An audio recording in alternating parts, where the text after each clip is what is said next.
Hello everyone, চিংড়ি মাছ দিয়ে নিচের আলু রান্না করলাম। তো সেটা কিভাবে রান্না করলাম তোমাদের দেখিয়ে দিচ্ছি। আমি একটি কড়াইতে পেঁয়াজ আর রসুন কাঁচামরিচ কেটে সেটাকে আগে একটু ভেজে নিয়েছি। এরপর চিংড়ি মাছটা দিয়ে সেটাকে আবার একটু ভেজে পরিমাণ মতো লবণ, হলুদের গুঁড়া, মরিচের গুঁড়া এগুলো দিয়ে একবার ভালোভাবে কষিয়ে নেব। একটু পানি দিয়ে নিতে হবে, না হলে এটা পুড়ে যায় তেলের ভিতর। এরপরে এই গোজালু আমি কুটে ধুয়ে রেখেছিলাম সেটাকে দিয়ে দিলাম।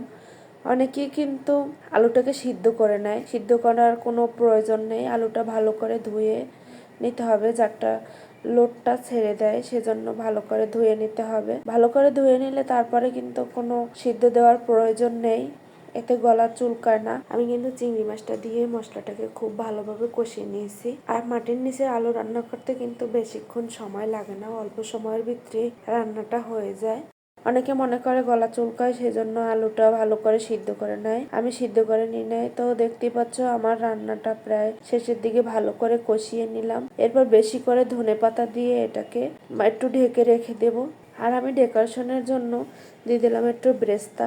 বেরেস্তাটা দিলে যেহেতু দেখতেও সুন্দর, তেমনি আবার একটু খেতেও ভালো লাগে। তোমরা না চাইলে স্কিপ করতে পারো, না দিলে কোনো সমস্যা নেই, আমি দিয়ে দিলাম।